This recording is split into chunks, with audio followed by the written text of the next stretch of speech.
వాయు రూపంలో మంట పుట్టిస్తాడు గర్భకోశంలో. ఇలా ఆకలేసింది పెట్టడం, నీళ్ళు అడిగింది పెట్టడం, నీరస పడిపోయింది ఊరుకుంటాడు, కళ్ళు తిరిగే ఊరుకుంటాడు, పడ్డానికి ఉంది కింద పడి ఉన్నాడుగా పడుకుంటాడు. ఆఖరికి ఏమవుతుంది, ప్రాణం పోతుంది. ప్రాణం పోతుంటే ఊరుకుంటాడు. అందుకని ప్రాణం పోయే వరకు పడుకుంటాడు తప్ప ఇప్పుడే చచ్చిపోడు. ఏమి ఎందుకు ఆ వ్యవధి అంటే లోపల చిన్న ఆశ, ఈ లోపల ఏమైనా జరిగి ఒకవేళ బతికేస్తామేమో అంటే తను పరిష్కారం సాధించుకోలేక, తనకి ఉండడం ఇష్టం లేక, సావడం ఇష్టం లేక చచ్చిపోదామన్నంత అగాధంలోకి ఆలోచన వెళ్ళిపోతే చేసేటటువంటి పిరికి చర్య ఆమరణ నిరాహార దీక్షలు. నేనేమి సందేహపట్టలేదు. ఎందుకు ఈ మాట అనగలుగుతున్నానో తెలుసా అండి? ఒకే ధైర్యంతో చెప్తాను, నేను సనాతన ధర్మాన్ని నమ్ముకున్నవాడిని. సనాతన ధర్మంలో ఆ హక్కు లేదు. ప్రకృతి వికారమైన ఈ శరీరం ఉండాలనుకున్నంత కాలం దీన్ని పోషించడం వినా దీన్ని పడగొట్టే అధికారం మనకి లేదు. దాన్ని అలా పడగొట్టకూడదు. ఆత్మహత్య నేరం అయినప్పుడు ఆమరణ నిరాహార దీక్ష ఆత్మహత్య ప్రయత్నం. కాబట్టే కదా ఆమరణ నిరాహార దీక్ష చేసిన వాళ్ళ మీద ఆత్మహత్య నేరం కింద కేసులు రిజిస్టర్ చేయట్లా. కాబట్టి దాన్ని చట్ట వ్యతిరేకం అన్న దాని గురించి నేను కూడా తప్పేదంటే శాస్త్రరీత్యా చట్టరీత్యా కూడా తప్పైన దాన్ని నేను కూడా తప్పని చెప్తున్నాను. కాబట్టి అది అనడానికి నేనేం భయపడక్కర్లేదు. కాబట్టి ఇప్పుడు చెయ్యకూడని పని చెయ్యడానికి అంగదుడు సిద్ధపడి ఉన్నాడు. ఆయన పడుకున్నారు. ఆయన పడుకుంటే వీళ్ళందరూ కూడా పడుకున్నారు. బాగుంటుంది ఏంటండి. అయితే ఏమంటే మీ ప్రాణం పోయాక ఏదో కాల్ చేసి వెళ్ళిపోతానులేండి అంటారేమిటి? అలా అంటే బాగుండదు కదా. యువరాజు గారు పడుకున్నాక అందరూ పడుకోవాలి. వీళ్ళన్నారు, వీళ్ళకి మనసులో ఇదే, ఒరే వీడు చచ్చిపోతానంటున్నాడు, ఇప్పుడు మనం వెళ్ళిపోతామంటే బాగుండదు, పడుకోకపోతే బాగుండదు. చూసారా, ఒక ఆమరణ నిరాహార దీక్ష చేస్తుంటే పక్కన 4-5 రిలే నిరాహార దీక్షలు చేస్తుంటారు. అలాగనమాట. వీళ్ళు ఏమైనా అవుతుందేమో చూద్దాం, ఈ లోపల ఏమైనా అయితే అవుతుంది, ఈశ్వర కృప, కాబట్టి మనం ఏం చేస్తాం, కాబట్టి మనం పడుకుందాం, వాళ్ళు పడుకున్నారు. ఇవన్నీ రామాయణ కాలం నుంచే ఉన్నాయన్నమాట. కాబట్టి పడుకున్నారు. పడుకుంటే ఇప్పుడు పడుకున్న తర్వాత ఏం మాట్లాడుకోవాలి? నిజంగా చావు కోరుకున్న వాళ్ళు అనుకోండి, ఏం అదృష్టం రా ఇలా చచ్చిపోతున్నాం అని ఇక మాట్లాడకండి రే అని అలాగే పడుకోవాలి. కానీ వాళ్ళు అయ్యయ్యో మనం చచ్చిపోవలసి వస్తుంది అని మాట్లాడుకుంటున్నారు. అంటే వాళ్ళకి నిజంగా చచ్చిపోదామని ఉందండి? చచ్చిపోదామని లేదు. కానీ ఆ పరిస్థితుల్లో చచ్చిపోవడం తప్ప మార్గం లేదని వాళ్ళు అనుకుంటున్నారు. కానీ ఉంది, హనుమ చెప్పిన మార్గం ఉంది, కానీ వాళ్ళ బుర్రకెక్కలేదు. చచ్చిపోవడం తప్ప మార్గం లేదనుకుని పడుకున్నటువంటి వాళ్ళందరూ తెలిసో తెలియకో మాట్లాడుకున్న మాటలు మాత్రం రామకథ. ఇది బతికించి. రామకథకున్న గొప్పతనం ఏమిటంటే, అంత కష్టంలో ఉన్నప్పుడు తెలిసో తెలియకో రామకథ మాట్లాడుకున్నా, రామకథ విన్నా, రామకథ చెప్పినా అది మీ కష్టాన్ని తీర్చేస్తుంది అంతే. కాబట్టి ఇప్పుడు వాళ్ళు ఏం మొదలు పెట్టారు? అసలు ఏమిట్రా మన ప్రారంధం? ఎక్కడ ఋష్యమూక పర్వతం, ఎక్కడ కిష్కింధ, హాయిగా పళ్ళు తిని తేనె తాగి ఆడుకుంటూ భార్యా పిల్లలతో ఎంత సంతోషంగా ఉండేవాళ్ళం. ఎక్కడి అయోధ్య, ఎక్కడ దశరథుడు, ఎక్కడ పిల్లలు లేకపోవడం, ఎక్కడ పుత్రకామేష్టి, ఎక్కడ అశ్వమేధం, ధర్మాత్ములైన రామలక్ష్మణ భరత శత్రుఘ్నులు పుట్టడం, పెద్దవాడు ధర్మాత్ముడు అవడం, కైకమ్మ వరాలు అడగడం, తండ్రిని సత్యమనందు నిలబెట్టడానికి రామచంద్రమూర్తి అరణ్యవాసానికి బయలుదేరడం, సీతమ్మ తల్లి పతివ్రత కనుక భర్తని అనుగమించడం, లక్ష్మణుడు సేవిస్తానని రాముడితో రావడం, ఖరదూషణాదులు 14,000 మందిని చంపడం, శూర్పణక రావడం, ముకుచివులు కొయ్యడం, ఆ తరువాత కోపం పెట్టుకున్న రావణాసురుడు రామలక్ష్మణులు లేనప్పుడు సీతమ్మ తల్లిని అపహరించడం ఏమిటి, అడ్డెళ్లిన జటాయువుని చంపేయడం ఏమిటి, ఆ తర్వాత సీతమ్మ తల్లిని అపహరించిన తరువాత వెతుక్కుంటూ రామలక్ష్మణులు కిష్కింధకి రావడం ఏమిటి, సుగ్రీవుడితో స్నేహం చేయడం ఏమిటి, వాలిని చంపడం ఏమిటి, సుగ్రీవుడికి పట్టాభిషేకం ఏమిటి, సీతమ్మ జాడ కనిపెట్టమని అన్ని దిక్కులకి వానరాల్ని పంపడం ఏమిటి, మన ప్రారంధం మన్ని దక్షిణ దిక్కుకు పంపడం ఏమిటి, మనం స్వయం ప్రభాబిలంలోకి వెళ్ళడం ఏమిటి, వేళ దాటిపోవడం ఏమిటి, చావడం తప్ప మార్గం లేని స్థితిలో ఈ పడుకోవడం ఏమిటి. ఇప్పుడు తెలిసో తెలియకో రామకథేగా వాళ్ళు మాట్లాడింది.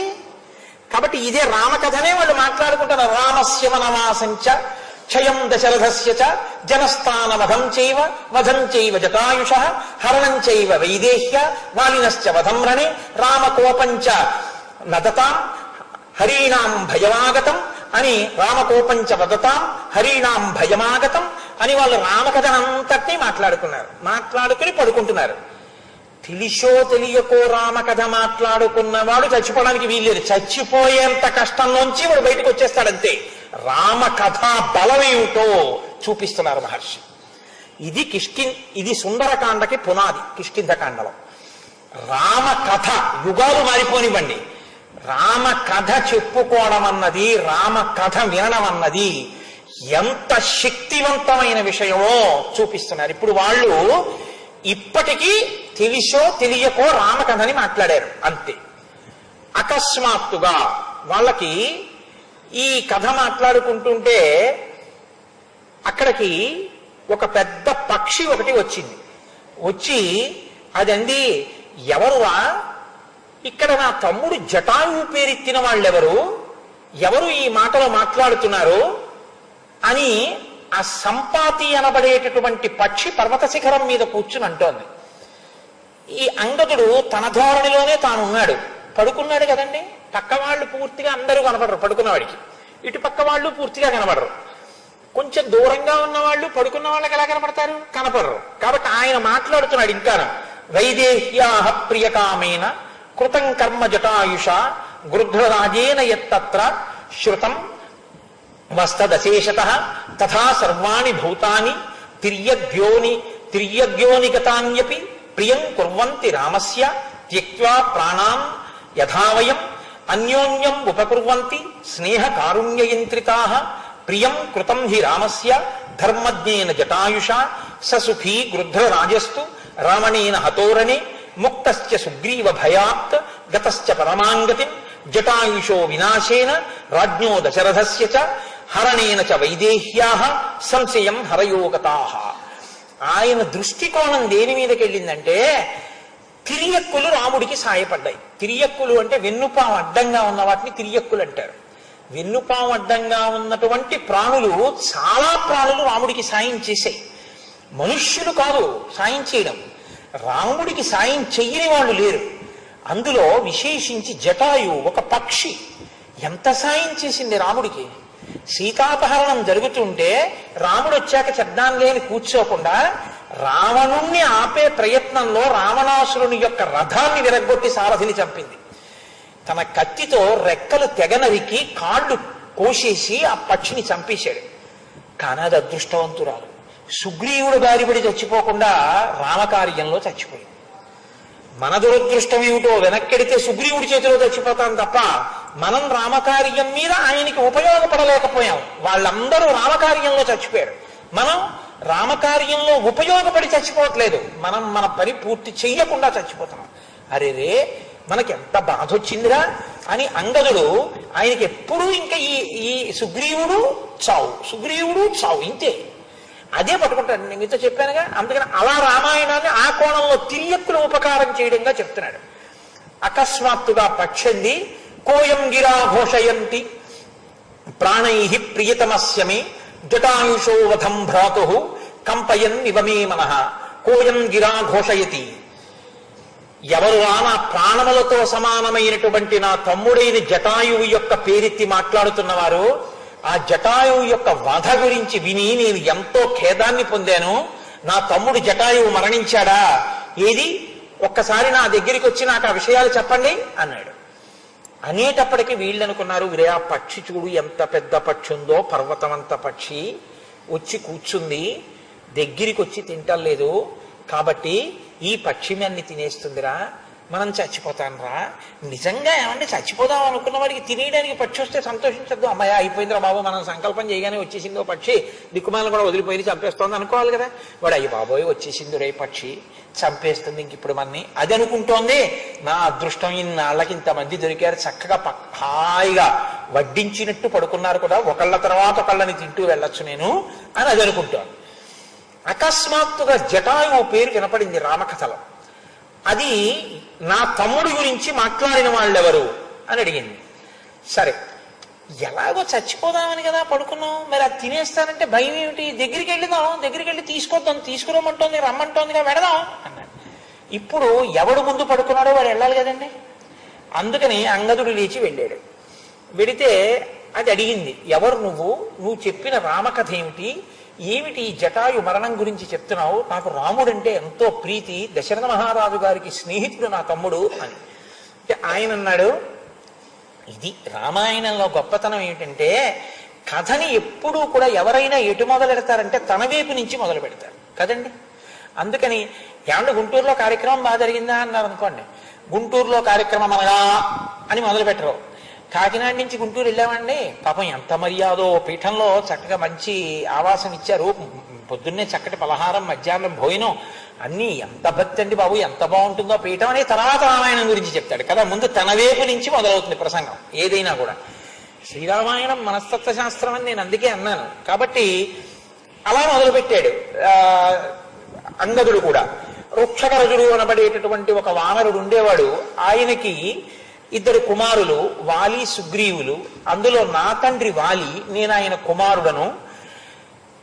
ఇక్ష్వాకు వంశంలో జన్మించినటువంటి రామచంద్రమూర్తి దశరథ మహారాజు గారి కుమారుడు తండ్రిని సత్యవాక్యమునందు నిలబెట్టడం కోసం అరణ్యవాసానికి వస్తే ఆయన యొక్క భార్యని సీతమ్మ తల్లి అపహరిస్తే ఋష్యమూక పర్వతం దగ్గరికి వచ్చి సుగ్రీవుడితో అగ్నిసాక్షిగా స్నేహం చేసుకుని తన స్నేహితుడైనటువంటి సుగ్రీవుడికి ఇచ్చిన మాట ప్రకారంతో ఒక బాణంతో అధర్మంలో ఉన్నటువంటి నా తండ్రి అయిన వాలిని బాణము చేత నిగ్రహించి సుగ్రీవుడికి పట్టం కడితే రాజ్యం పుచ్చుకున్నటువంటి సుగ్రీవుడు కృతజ్ఞతాపురస్సరంగా ఇచ్చిన మాట నిలబెట్టుకోవడానికి అన్ని దిక్కులకి రాముని యొక్క భార్య అయిన సీతమ్మని అపహరించిన రావణుని జాడ కనిపెట్టడానికి పంపబడితే దక్షిణ దిక్కుకి నా నాయకత్వంలో వచ్చిన ఈ వానర సమూహం అంతా ఆ బిలంలోకి వెళ్ళిపోయి వేళ దాటిపోయి బయటికి వచ్చిన తర్వాత వెనక్కెడితే సుగ్రీవుడు చంపుతారని ముందుకెళ్ళడానికి మాకు భయం వేసి ఓపిక లేక ఆఖరికి ఇక్కడే చచ్చిపోదామని ప్రాయోపవేశం చేసి మేం పడుకుని రామకథ చెప్తుంటే నువ్వు వచ్చి మమ్మల్ని మా దగ్గరికి వచ్చి మాట్లాడి ఎవరని అడిగావు వచ్చాను, ఇది విషయం అన్నాడు. మళ్ళీ రామకథ చెప్పాడు. మళ్ళీ మూడో మాట జరిగింది. ఇప్పుడు జరిగేసరికి ఆ పక్షంది చాలా గొప్ప విషయాన్ని చెప్పావయ్యా నువ్వు అని. యవీయాం మమ సభ్రాత జటాయుర్నామ వానరాహ యమాఖ్యాత హతం యుద్ధే రావణీన బలీయస. నాకు ఇప్పుడు అర్థమవుతోంది, నాకు అత్యంత ప్రియమైన సోదరుడైనటువంటి జటాయువుని సంహరించినటువంటి ఆ రావణాసురుణ్ణి వెంటనే నేను ఎగిరి వెళ్ళి సంహరించాలి. కానీ నేను వృద్ధుడనైపోయాను, నాకు రెక్కలు లేవు, నేను ఎగరలేను, అందుకని ప్రతీకారం తీర్చుకోలేను. ఎందుకు నీ రెక్కలు పోయాయి అంటావేమో, ఒకానొకప్పుడు వృత్రాసుర వధ జరిగినటువంటి కాలంలో చూడండి, ఆ చెప్పడంలో కూడా ఒక చమత్కారం. మీ పెళ్ళి ఎప్పుడైందండి అన్నారనుకోండి, వాడు ఏదో సంవత్సరం చెప్పడం మీకు గుర్తుందా, ఆ దివిసీమంతా కొట్టుకుపోయి పెను తుఫాను వచ్చింది, ఆ ఏడాదే నా పెళ్ళి అంటాడు. అది ఎందుకు అంటే ఒక్కొక్కడు ఒక్కొక్క బండ గుర్తోడు చెప్తాడు తప్ప వాడికి సంవత్సరం గుర్తుందా అంటే ఏమో అటు ఇటు చెప్తాడు. కానీ దివిసీమ కొట్టుకుపోయిన రోజునే నా పెళ్ళండి అంటాడు. అది ఎందుకు అలాగా అంటే ఓ బండ గుర్తుతో చెప్పడం అలవాటుగా వచ్చేస్తుంటుంది కొంతమందికి. అలా ఈయన కూడా ఎంత గొప్పగా చెప్పాడంటే వృత్రాసుర వధ జరిగినటువంటి కాలం అది. ఎప్పటి కాలం?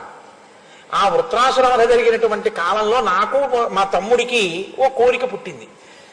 ఆ సూర్య భగవానుడు ప్రకాశించేటటువంటి మండలం ఏదుందో సూర్యమండలం వరకు ఎగురుదామని. కాబట్టి మేమిద్దరం కలిసి ఎగరడం మొదలు పెట్టాం. మధ్యాహ్న కాలం అయింది, సగం దూరం వెళ్ళాం. సూర్యుడి యొక్క వేడి చేత తా తమ్ముని యొక్క రెక్కలు కాలిపోయే స్థితి వచ్చింది. ఇది భ్రాతృధర్మం అంటే. మహానుభావుడు ఎంత ప్రేమ కలిగిన వాడో చూడండి. మధ్యం ప్రాప్తేతు సూర్యేతు జటాయురవసీతతి. ఆ సగం దాకా వెళ్ళిన తర్వాత ఇంకా జటాయువు ఎగరలేకపోయాడు, ఖేదపడిపోయి చెమటలు కారుస్తూ వగర్చాడు. ఇక అతని శరీరము కాలిపోయే స్థితి వచ్చింది. అప్పుడు నేను పక్షాభ్యాం చదయామాస స్నేహాత్ పరమ విహ్వల.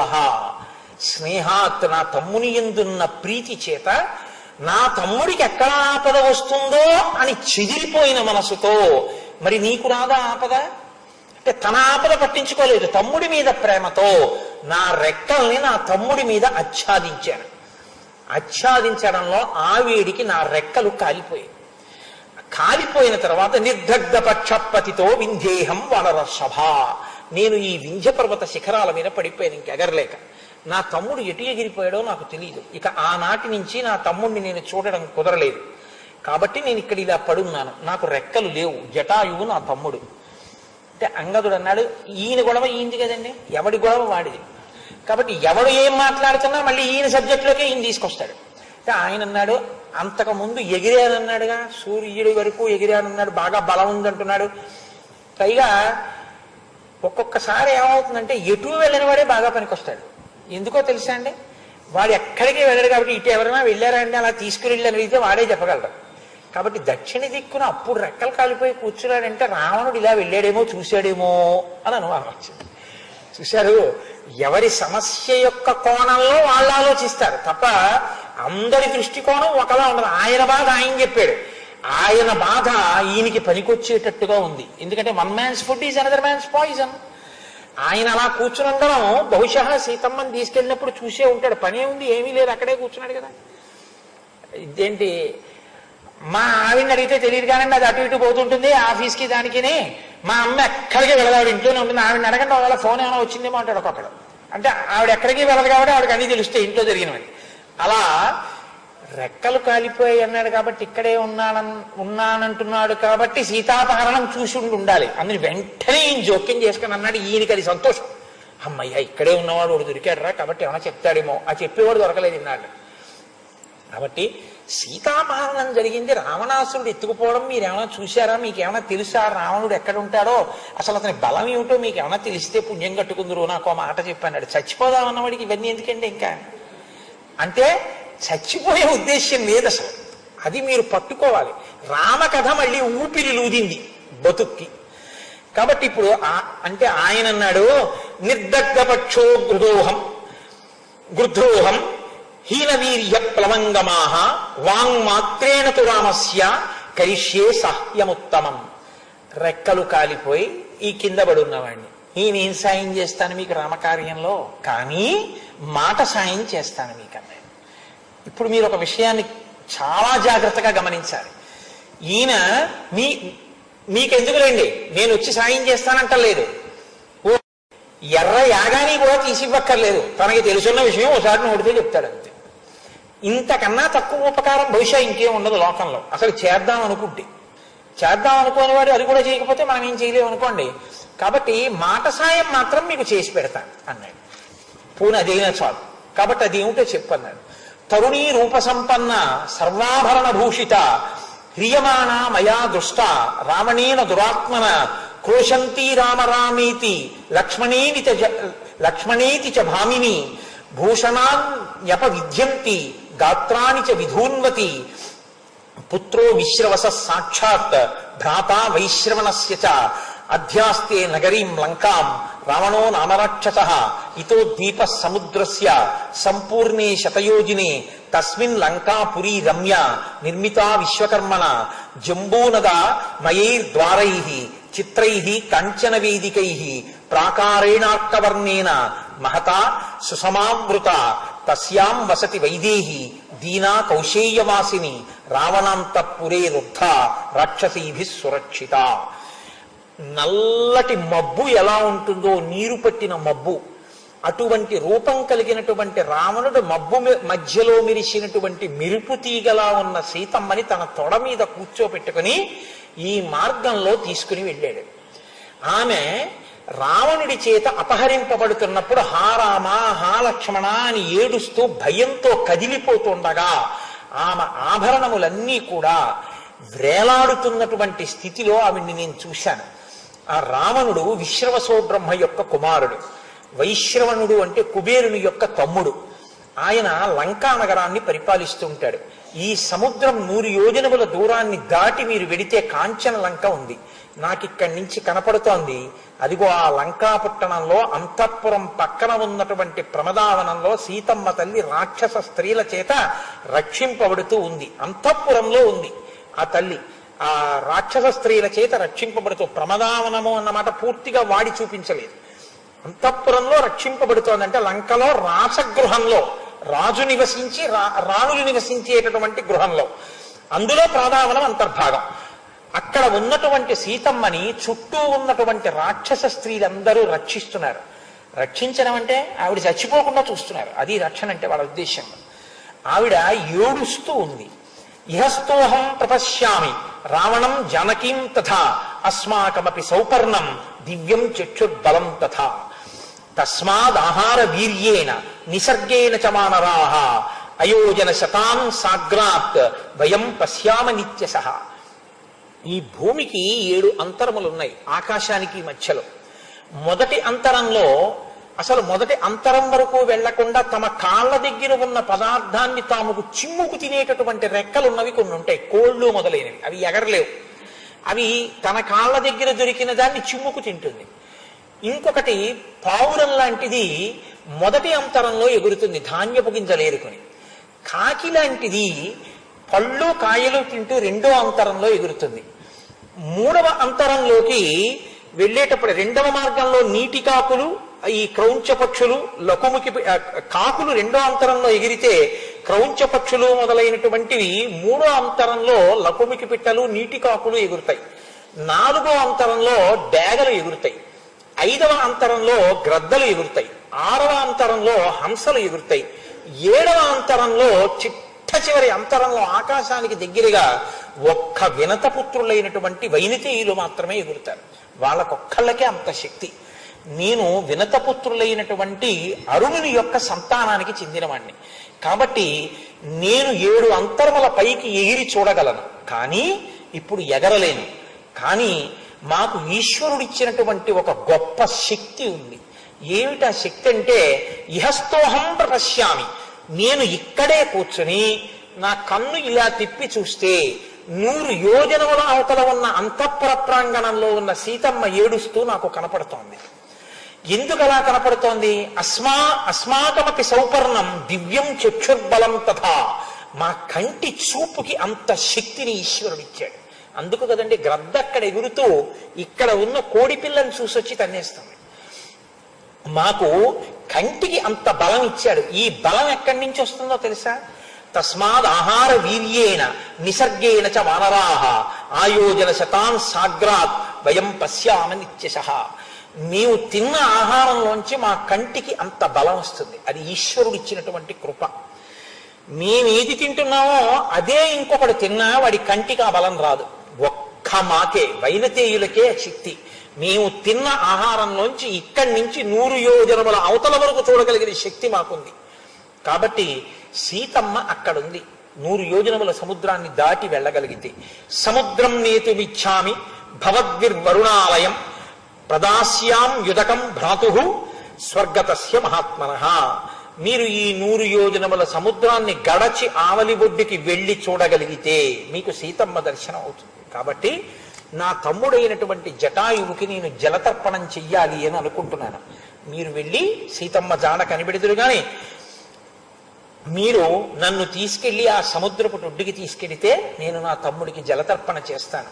ఎందుకని? స్వర్గతస్య మహాత్మనః, స్వర్గానికి వెళ్ళాడు కదా అంటే ఆ సంపాతిని తీసుకుని ఆ సముద్రపు ఒడ్డుకి వెళ్ళారు. ఆయన జలతర్పణ చేశాడు. జలతర్పణ చేసిన తరువాత తీసుకొచ్చి మళ్ళీ కూర్చోబెట్టారు. రెక్కలు లేవు కదా, ఆయన కదలలేడు, ఎగరలేడు, అందుకని కూర్చోబెట్టారు. కూర్చోబెట్టి వీళ్ళందరూ చుట్టూ చేరారు. ఎందుకని? ఇన్నాళ్ళకి సీతమ్మ జాడ చెప్పేవాడు ఒకడు దొరికాడు. మంచి కథలు చెప్పే తాతగారి చుట్టూ మనవలు పక్కింటి వాళ్ళు కూడా చేరుతూ ఉంటారు. అలా అందరూ చేరారు.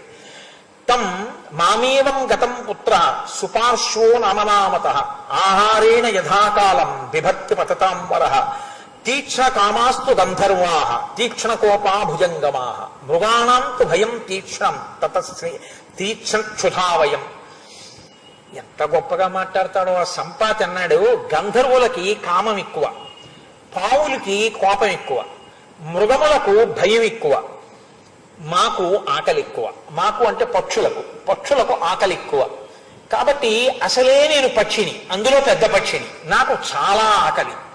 రెక్కలా లేవు కాబట్టి నేను ఆహారం తినడానికి ఎక్కడికి కదలలేను. కాబట్టి నా కుమారుడైనటువంటి సుపార్శ్వుడు ప్రతిరోజు నాకు ఆహారం పట్టుకొచ్చి పెట్టేవాడు. నేను తింటూ ఉండేవాడిని. ఒక రోజున నా కుమారుడు నాకు ఆహారం తీసుకురాలేదు. సాయంకాలం అయిపోయింది. నాకు విపరీతమైన ఆకలి. పైగా నా కుమారుడు రిక్తహస్తములతో వచ్చాడు. నేను చాలా క్రుద్ధుడనై మాట్లాడాను, నువ్వు ఎందుకు తేలేదు ఆహారం అని. అంటే ఆయన నాతో ఒక మాట చెప్పాడు.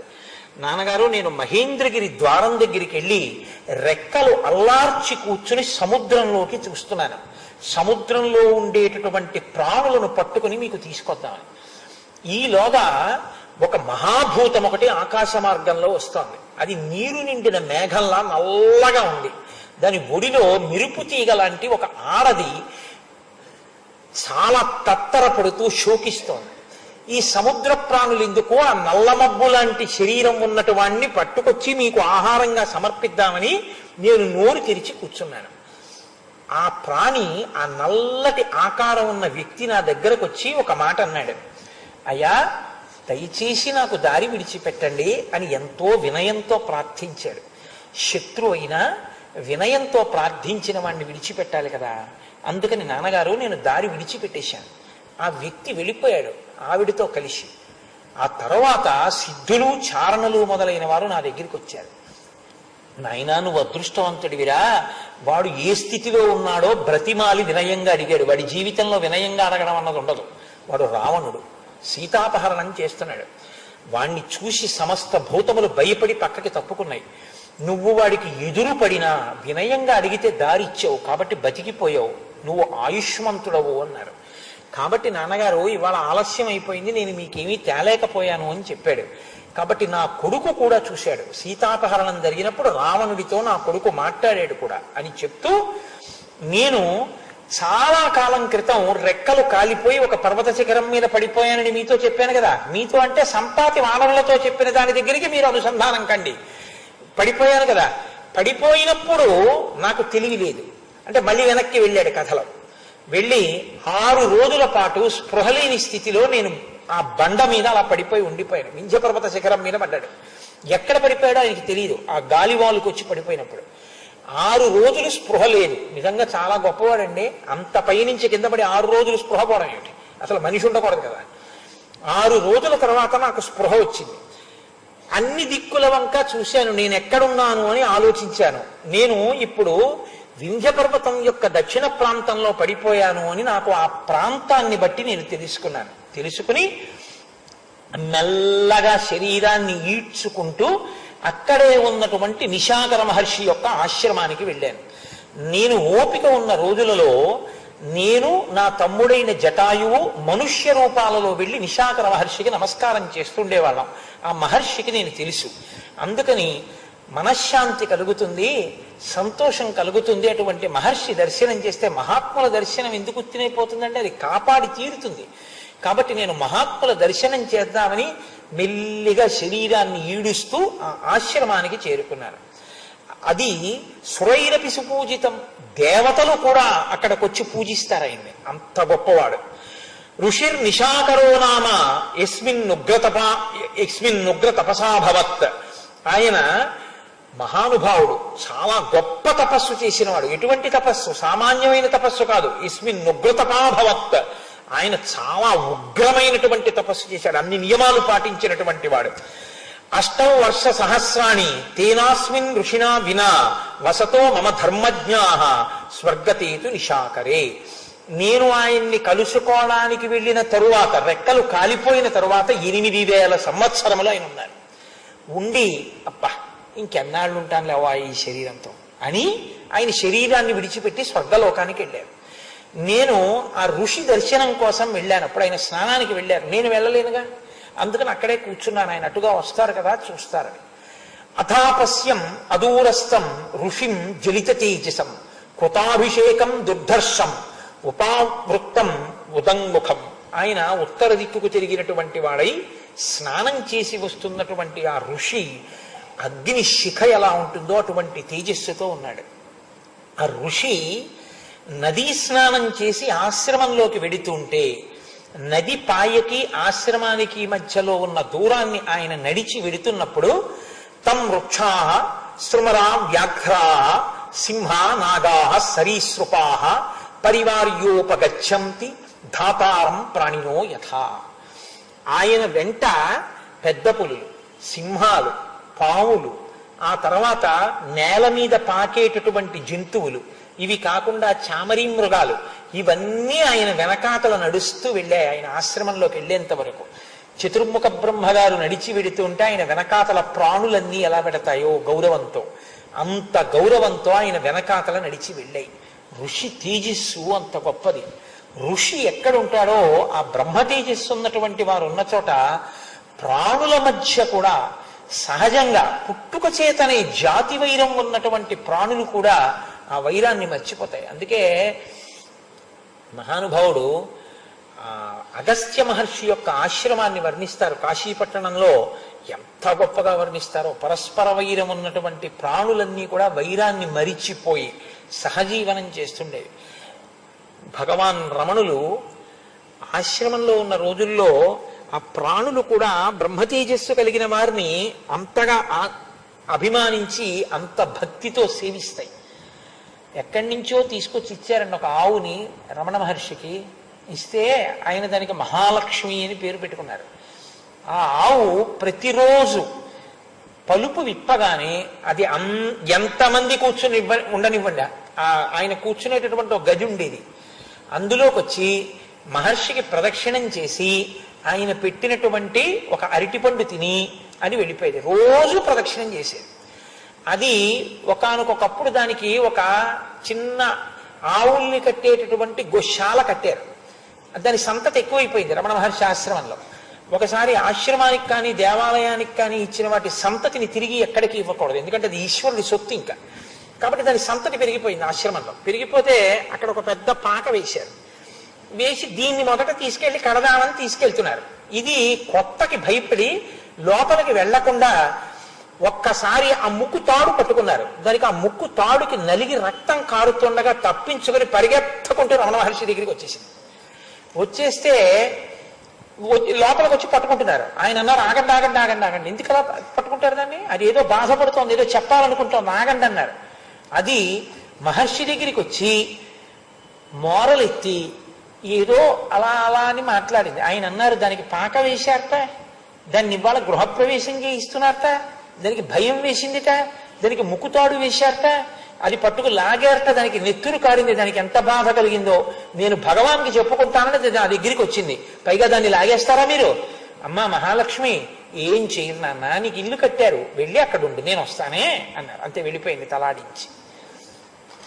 యథార్థంగా ఎప్పుడో కాదండి, ఈ మధ్య కాలంలో భగవాన్ రమణులంటే మహానుభావుడు మొన్నటి వరకు ఉన్నవారే కదా, 4-5 దశాబ్దాల క్రితం వరకు.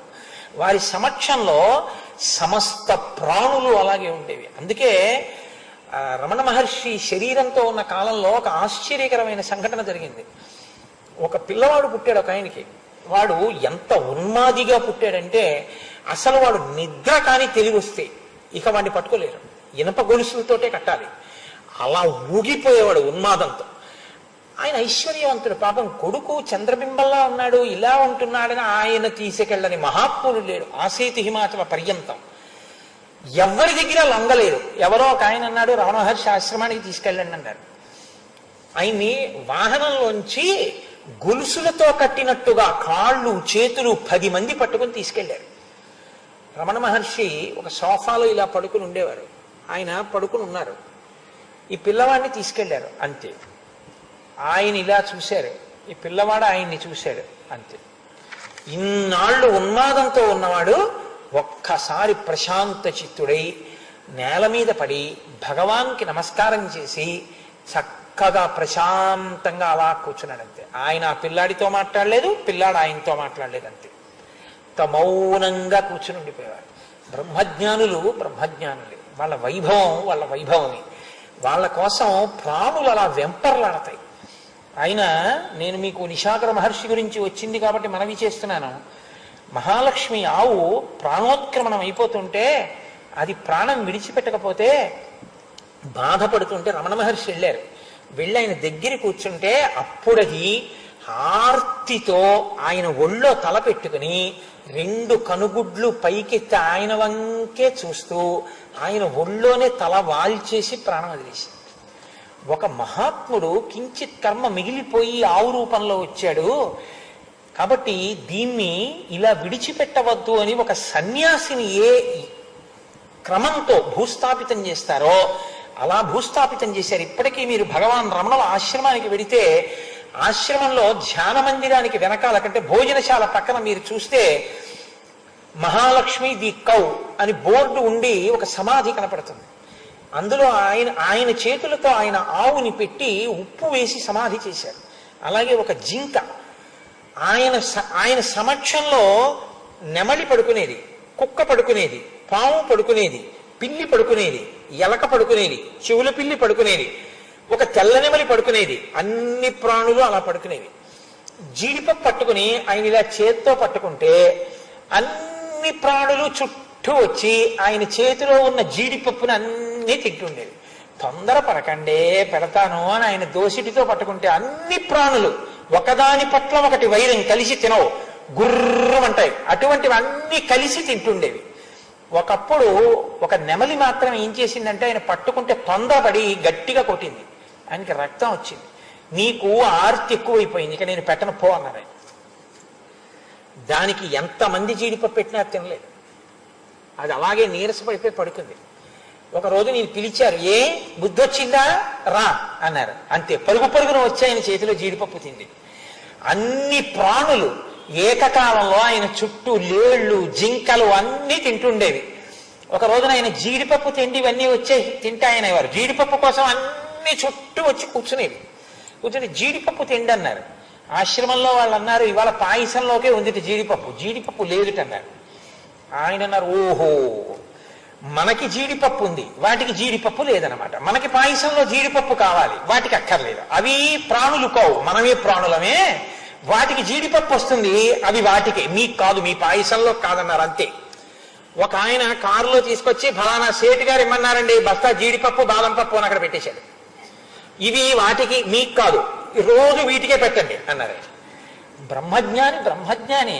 ఇది ఎక్కడో ఎప్పుడో అనుకోకండి మీరు. ఇప్పటికీ మహాత్ములు ఉన్నారు, వారి దగ్గర ప్రాణులు తమ వైరాన్ని మర్చిపోతాయి. ఇప్పటికీ రమణ మహర్షి ఆశ్రమంలో మీరు వెళ్ళి చూస్తే, మీరు చాలా మంది చూసే ఉంటారు నేను అనుకోవడం. ఎవరో కొద్ది మంది ఎవరైనా చూడని వాళ్ళు ఉన్నారేమో, కానీ చాలా మంది చూస్తుంటారు. ఉదయం వేళలో మీరు భగవాన్ రమణుల ఆశ్రమానికి వెళితే నెమళ్ళు క్రాంకణం చేస్తూ పురులు విప్పుతుంటాయి. ఆ చెట్ల మీద, పైన, అన్ని చోట్ల. అనేక సందర్భాల్లో పావులు పాకి వెడుతుంటాయి. నెమలి పావుని చెనకదక్కడ ఎప్పుడు ఏమీ చేయదు. రమణ మహర్షి శరీరాన్ని విడిచిపెట్టి దాదాపు 5 దశాబ్దాలు అయిపోతున్నా, 50 ఏళ్ళు అయిపోతున్నా, ఇప్పటికీ రమణ మహర్షి యొక్క ఆశ్రమంలో ఆ ప్రాణుల మధ్య ఉండేటటువంటి స్నేహభావం ఇప్పటికీ ఎలా ఉంది.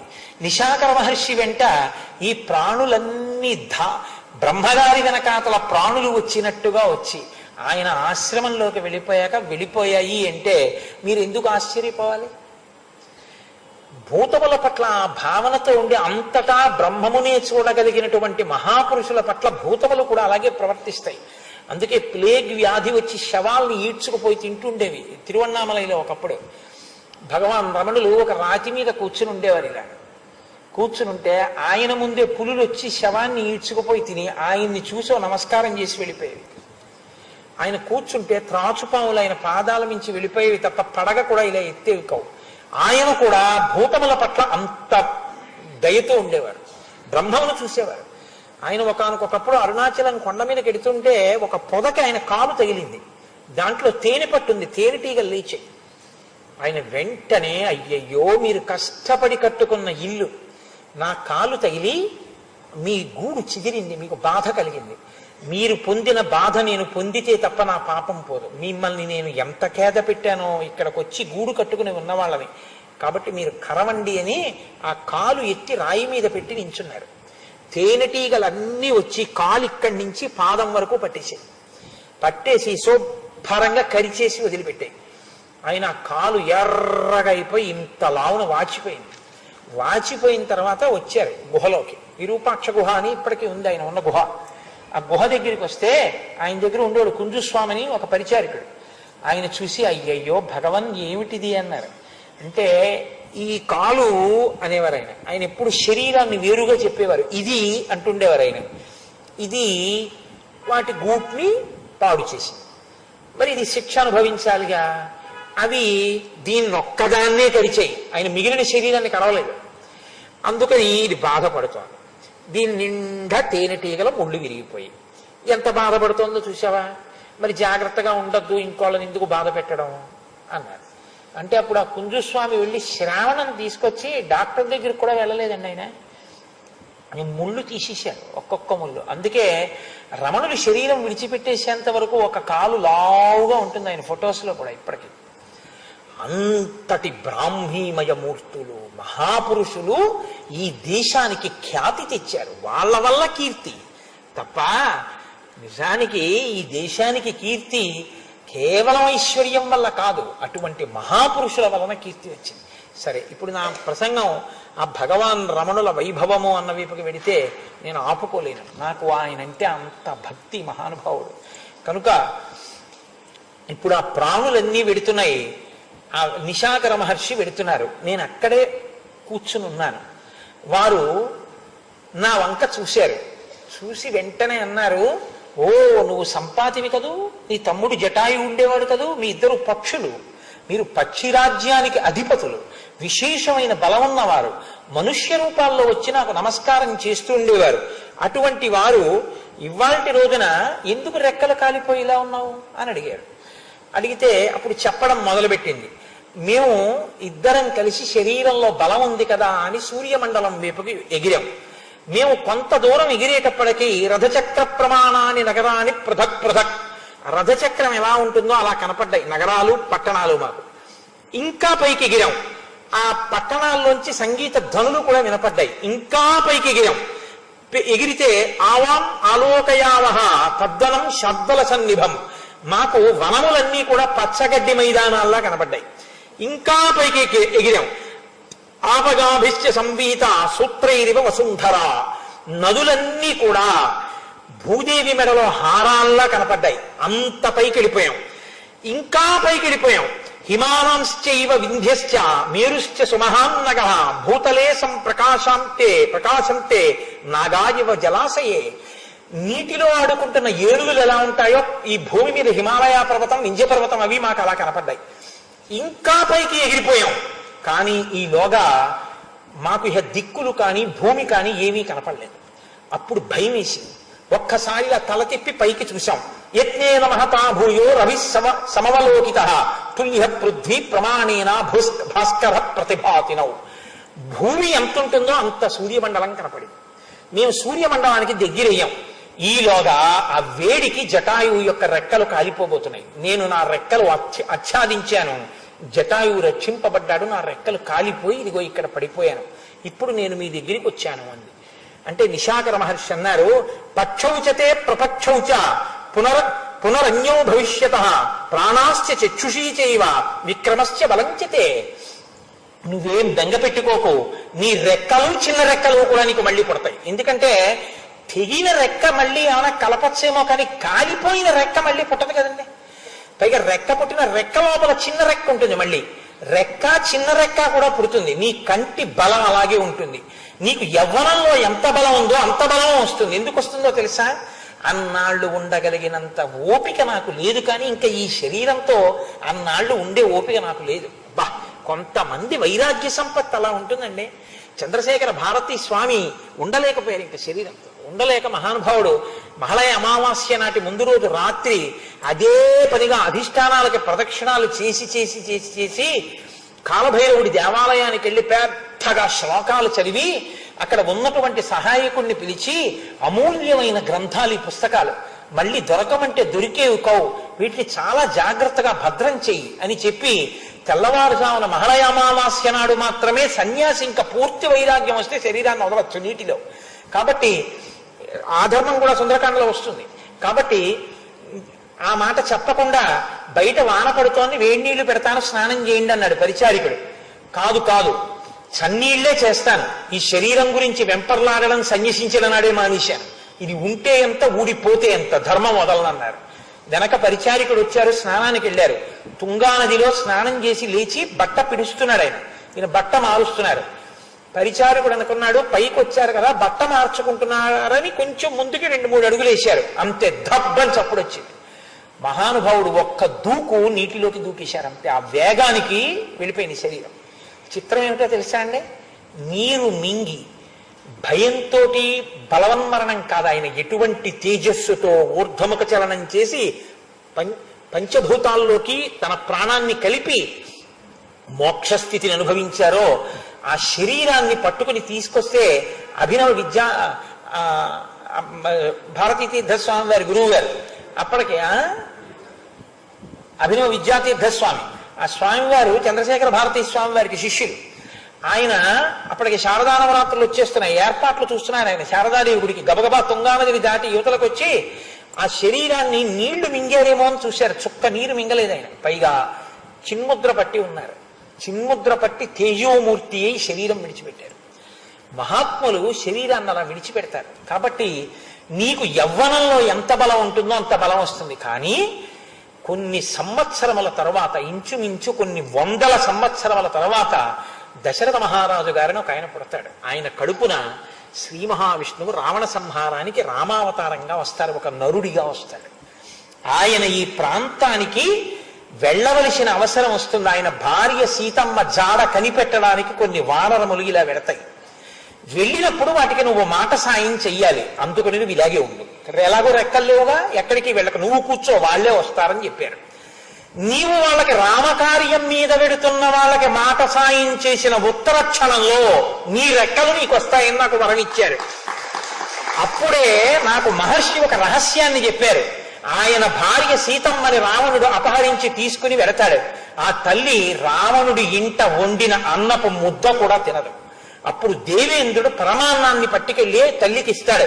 పరమాన్నంతు వైదేహ్య జ్ఞాత్వా దాస్యతి వాసవః యదన్నం అమృత ప్రఖ్యం సురాణామపి దుర్లభం తదన్నం మైథిలీ ప్రాప్య విజ్ఞాయేంద్రాదిదం తితి అగ్రం ఉదృక్య రామాయ భూతలే నిర్వపిష్యతి యది జీవతి మే భర్త లక్ష్మణేన సహ ప్రభు దేవత్వం గచ్చతోర్వాపి తయోరన్నమిదం తితి.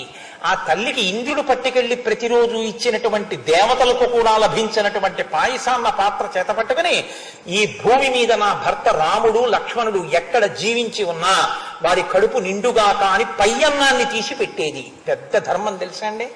పయ్యన్నాన్ని ఎప్పుడూ కూడా ఇంటి యజమానికి పెట్టాలి. సరే, ఎందుకు అన్న దాని గురించి ఇప్పుడు చెప్పడానికి, ఇప్పుడు ఆ ప్రత్యుత్పత్తి క్రమం గురించి అంతా చెప్పడం అంటే కష్టం.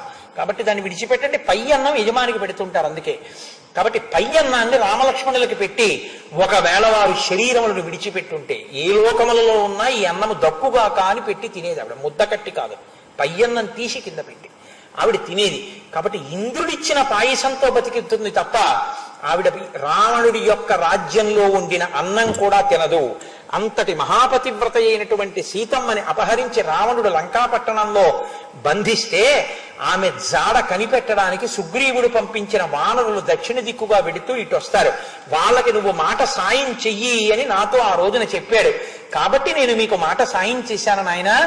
ఆనాటి నుంచి ఎన్ని వేల సంవత్సరములు ఇలా పడున్నాను, మీరు వస్తారు మాట సాయం చేద్దామని.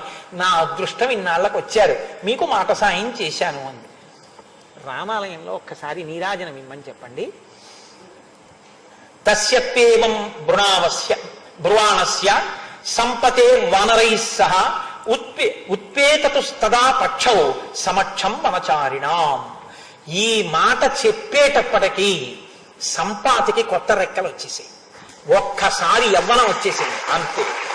ఆనందపడిపోయి తన రెక్కలు చూసుకుని సంపాతి బయలుదేరి ఒక్కసారి ఆకాశంలోకి వినివీధిన ఎగిరిపోతూ సర్వధా క్రియతాం యత్న సీతామధిగమిష్యద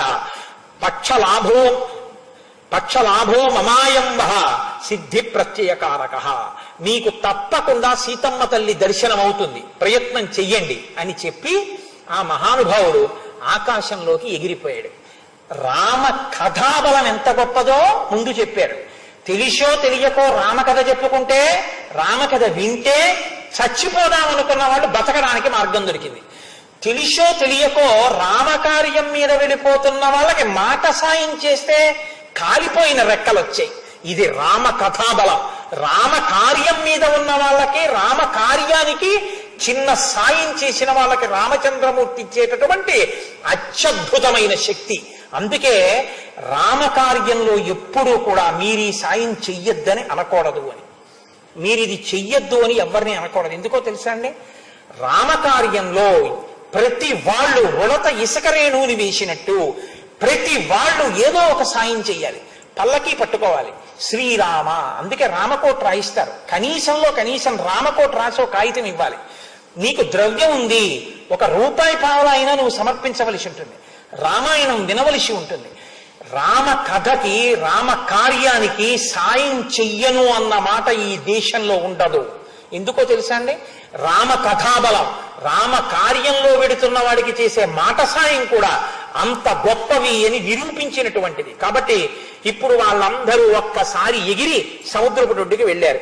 దక్షిణ సముద్రం యొక్క ఉత్తర తీరంలో కూర్చున్నారు. ప్రసుప్తమివ చాన్యత్ర క్రీడంతమివ చాన్యతః క్వచిత్ పర్వతమాత్రైశ్చ జలరాశిభిరావృతం సంకులం దానవేంద్రైశ్చ పాతాళ తలవాసిభిః రోమహర్షకరం దృష్ట్వా నిషేధు కపికుంజరాః ఆకాశమివ దుష్పారం సాగరం ప్రేక్షవానరాః నిషేధు సహసా సర్వే కథం కార్యమితి బ్రువన్ విషన్నాం వాహినీం దృష్ట్వా సాగరస్య నిరీక్షణాత్ ఆశ్వాసయామాస హరిం భయాత్తాన్ హరిసప్తమః.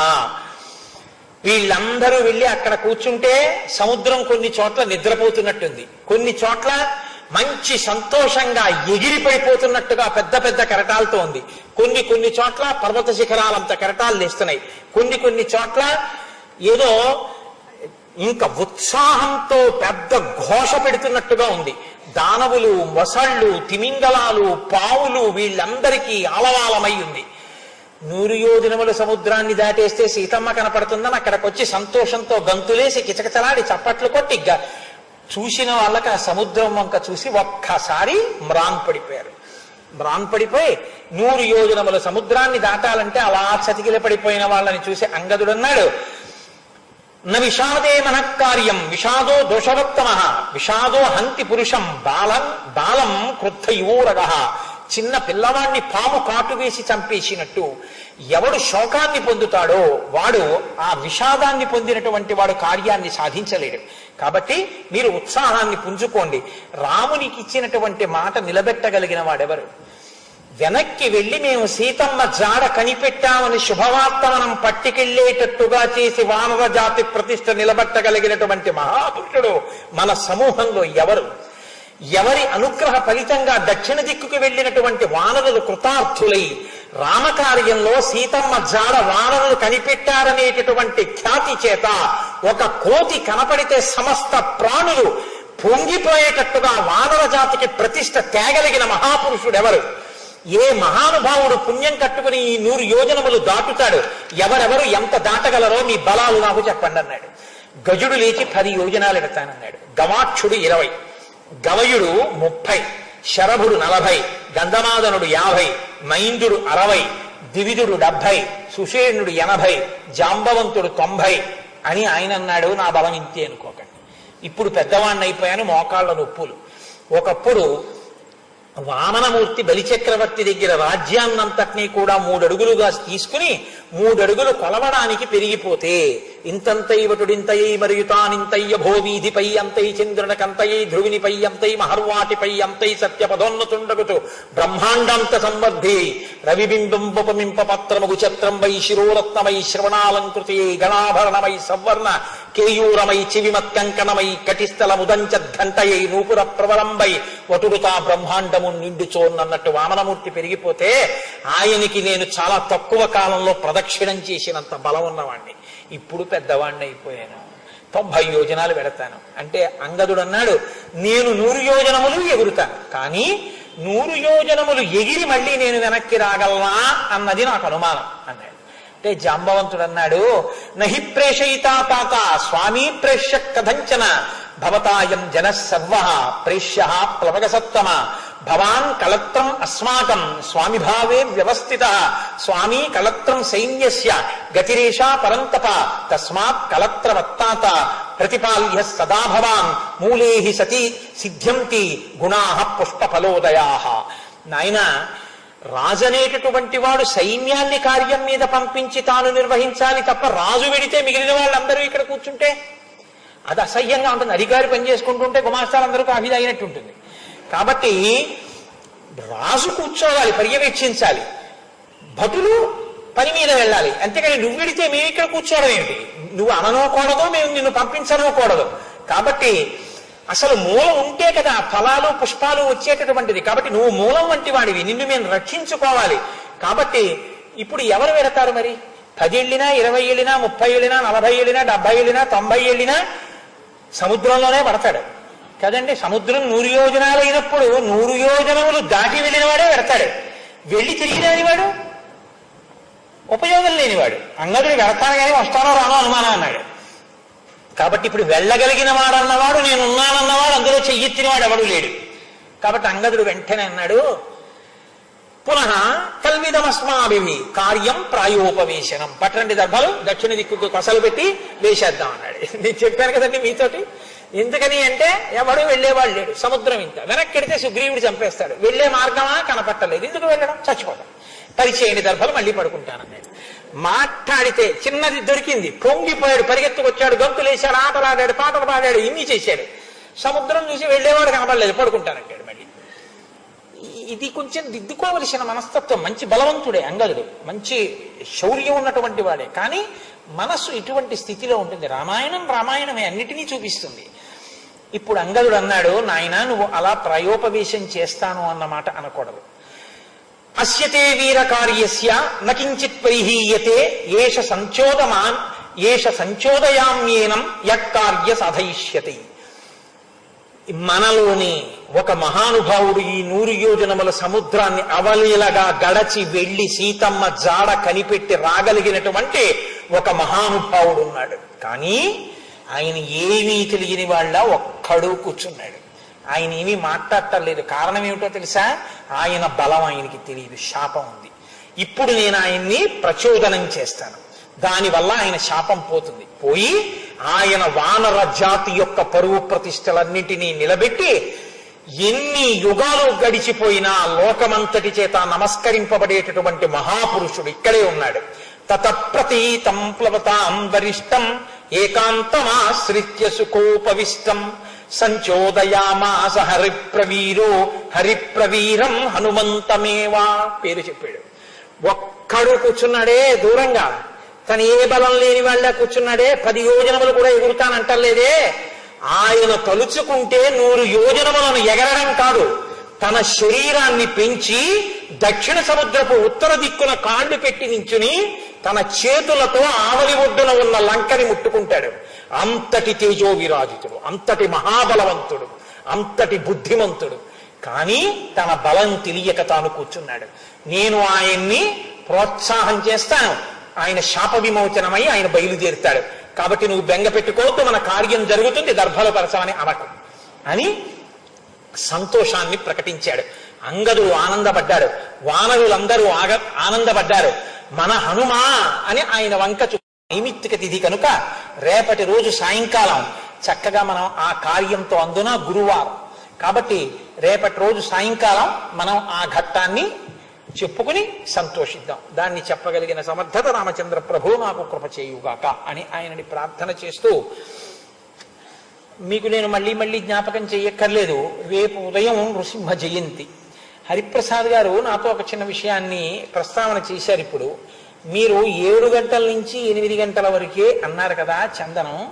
అలా కాకుండా వాళ్ళు ఒకవేళ ఉత్సాహంగా మేము ఎక్కువ చందనం తీస్తాము అంటే మనం ఎందుకు వాళ్ళని నియంత్రించడం, ఏదో గంట సమయం అని కొంచెం ముందొచ్చి ఇంకా ఎక్కువ తీస్తామంటే వాళ్ళని మనం అనుమతించవచ్చా అని అడిగారు. తప్పకుండా అనుమతించండి అన్నాను.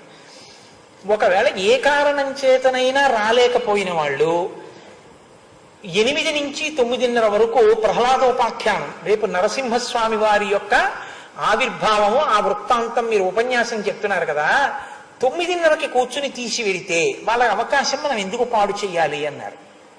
పోనీ అలాగా చెయ్యండి అన్నారు.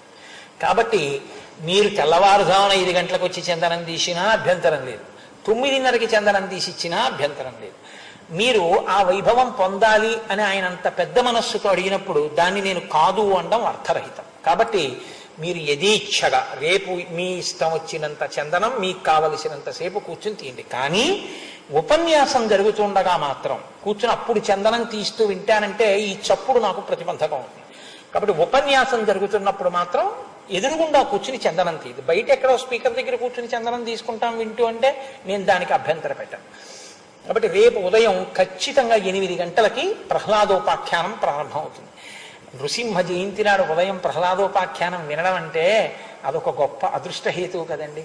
రేపు చక్కగా మనం ఆ ప్రహ్లాదోపాఖ్యానాన్ని ఉదయం చెప్పుకుని మనం చందనం ఇచ్చి వెళ్ళిపోతే సాయంకాలానికి ఆ చందనంతో రామచంద్ర ప్రభువుని, సీతమ్మని, లక్ష్మణమూర్తిని, హనుమని అలంకారం చేస్తారు. ఆ చందన చర్చితుడైనటువంటి స్వామిని దర్శనం చేసుకుని మనందరం కృతార్థులం అవుతాం. ఇక రెండవ విషయం ఏమిటంటే, సంస్కృత భాష చాలా గొప్ప భాష. అందులోనే మన కావ్యాలు, పురాణాలు, వాటికి సంబంధించినటువంటి మూలాలన్నీ అందులోనే ఉన్నాయి. అటువంటి సంస్కృత భాషని ప్రచారం చెయ్యడం కోసమని కొంతమంది వదాన్యులు, ఆ భాష యందు ప్రౌఢిమ కలిగినటువంటి వారు, విద్వాంసులైనటువంటి వారు ముందుకొచ్చి సంస్కృత భాషా ప్రచార సమితి అని ఉంది, ఒక సమితిని, ఒక దాన్ని ఏర్పాటు చేశారు. వారు ఒక్క 10 రోజులు మీరేమి ద్రవ్యం కట్టక్కర్లేదు. మీరు ఒక 10 రోజుల పాటు వాళ్ళ దగ్గర క్లాస్కి వెడితే, వాళ్ళు ఏవో ఒక టైమ్స్లో, ఒక డేట్స్ మధ్యలో క్లాసెస్ కండక్ట్ చేస్తారు. మీరు ఆ క్లాస్కి వెడితే 10 రోజులలో మీరు సంస్కృత భాషలో మాట్లాడగలిగినటువంటి శక్తి మీకు కలిగేటట్టుగా వారు దాని మీద చిన్న చిన్న పుస్తకాలు కూడా ప్రచురణ చేశారు. నాకు కూడా ఇచ్చారు చూడమని. ఆ సంస్కృత భాష నేర్పడానికి వాళ్ళు ముందుకు వచ్చారు. దాని గురించే మొన్న కొవ్వూరులో ఉంటారు సంస్కృత భాష యందు గొప్ప విద్వాంసులు, మహాపండితులు, దోర్భల ప్రభాకర శర్మ గారు కూడా ఇక్కడికి వచ్చారు. వారితో వారి బంధువు ఒక ఆవిడ వచ్చి నాకు వీటినిచ్చి ఇది మీరు ఒకసారి ప్రకటించండి అని అడిగారు. ఆమె ఇప్పుడు సభలో ఉన్నారో లేరో నాకు తెలియదు. కానీ మీరు ఈ సంస్కృత భాష 10 రోజుల్లో నేర్చుకుందాము అని అనుకుంటే మీరు హరిప్రసాద్ గారిని తర్వాత అడగండి. నాకు ఈ పట్టణం కొత్త, నాకు తెలియదు, కాబట్టి ఆ సమితి ఎక్కడ ఉందో, ఎక్కడ నేర్చుకోవాలో వివరాలు ఆయన చెప్తారు. అలా ఉత్సాహం ఉన్నవాళ్ళు వారిని సంప్రదించండి. ఇప్పుడు మనం ఒక్క 11 మాటలు రామనామాన్ని చెప్పుకుందాం. నారదాది మహామునీంద్రులు నమ్మినది శ్రీరామనామము. రామనామము రామనామము రమ్యమైనది రామనామము. గౌరికిది ఉపదేశ నామము, కమలజుడు జపించు నామము. రామనామము రామనామము రమ్యమైనది రామనామము. వాదభేదాతీత మగు వైరాగ్యమే శ్రీరామనామము. రామనామము రామనామము రమ్యమైనది రామనామము. భగవదర్పిత కర్మ పరులకు పట్టుబడు శ్రీరామనామము. రామనామము రామనామము రమ్యమైనది రామనామము. ఆంజనేయుని వంటి భక్తులకు ఆశ్రయము శ్రీరామనామము. రామనామము రామనామము రమ్యమైనది రామనామము. శిష్టజనముల దివ్య దృష్టికి స్పష్టమగు శ్రీరామనామము. రామనామము రామనామము రమ్యమైనది రామనామము. రాకడయు పోకడయు లేనిది రమ్యమైనది రామనామము. రామనామము రామనామము రమ్యమైనది రామనామము. వేదవాక్య ప్రమాణములచే అలరుచున్నది రామనామము. రామనామము రామనామము రమ్యమైనది రామనామము. రావణానుజ హృదయ పంకజ రాచకీరము రామనామము. రామనామము రామనామము రమ్యమైనది రామనామము. ఎందు చూచిన ఏకమైతా వెలయుచున్నది రామనామము. రామనామము రామనామము రమ్యమైనది రామనామము. జ్ఞాన భూముల 7 గడచిన మౌన దేశము రామనామము. రామనామము రామనామము రమ్యమైనది రామనామము. కోటి జన్మల పాపమెల్లను రూపము. రామనామము రామనామము రమ్యమైనది రామనామము. మంగళంబగు భక్తితో పాడిన శుభకరంబగు శ్రీరామనామము. రామనామము రామనామము రమ్యమైనది రామనామము. మంగళాశాసనపరై మదాచార్య పురోగమై సర్వైశ్చ పూర్వైరాచార్యై సత్కృతాయాస్తు మంగళం. మంగళం కోసలేంద్రాయ మహనీయ గుణాత్మనే చక్రవర్తి తనూజాయ సర్వభౌమాయ మంగళం. ఉమాకాంతాయ కాంతాయ కామితార్థప్రదాయినే శ్రీగిరీశాయ దేవాయ మలినాథాయ మంగళం. కరచరణకృతం వా కర్మవాక్కాయజం వా శ్రవణనైనజం వా మానసం వాపరాధం విహితమవిహితం వా సర్వమేత్తక్షమస్వ. శివ శివ కరుణాబ్ధే శ్రీ మహాదేవ శంభో. సర్వం శ్రీ ఉమామహేశ్వర పరబ్రహ్మార్పణమస్తు.